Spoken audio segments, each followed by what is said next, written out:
Wall Street, we've been trading for less than an hour, up 53 points. Could be 2 good days in a row. I'm not sure I know why, but I know who does know why. Let's check in with Keith Springer, our financial analyst here at Fox 40. Keith, ready for a couple of questions viewers have sent in? Today I am the answer man. I am ready.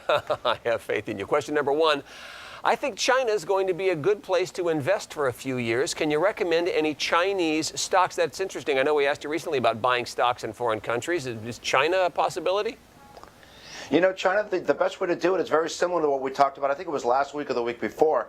It's very difficult to go out and buy on the Chinese exchange. What anybody wants to do, any amateur investor or average investor, buy either the ETF, which is an exchange-traded mutual fund, or an open-ended mutual fund. You don't want to go out and try to buy a bunch or a block of stocks in China. You've got political risk, you've got economic risk, you've got currency risk.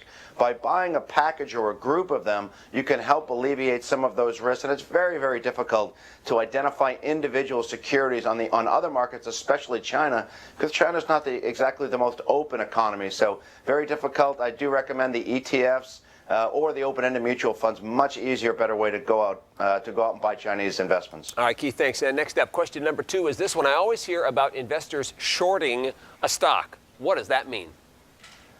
Very good question. Interesting. Shorting means you think the markets or the stock is going down. When you buy a stock, you actually are going long a stock, so you're buying something and you hope the price goes up. When you short a stock, you're actually selling it today, hoping to buy it back at a later date tomorrow, next week, next month. So if you think a stock is going down, maybe it trades at $50, you sell it today, and then you hope to buy it back below 50. The problem with shorting is you have to use a margin account. You have to go open an account somewhere where they actually lend you the money, margin account, and your potential loss is unlimited. Remember, if you buy a stock at 20, it can only go to 0. You can only lose 20. If you sell a stock at 20 and short it, your potential gain is only at 20, but it can go up to 200, 500. So it's a dangerous game, but it's a way to hedge or protect your portfolio.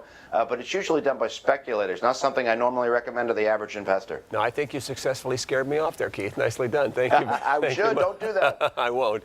I'll talk to you tomorrow. Thank you, sir. And if you have any questions for Keith Springer, send them to money@fox40.com. Every Wednesday he joins us and answers your questions. You can also call him during the day at 916-925-8900.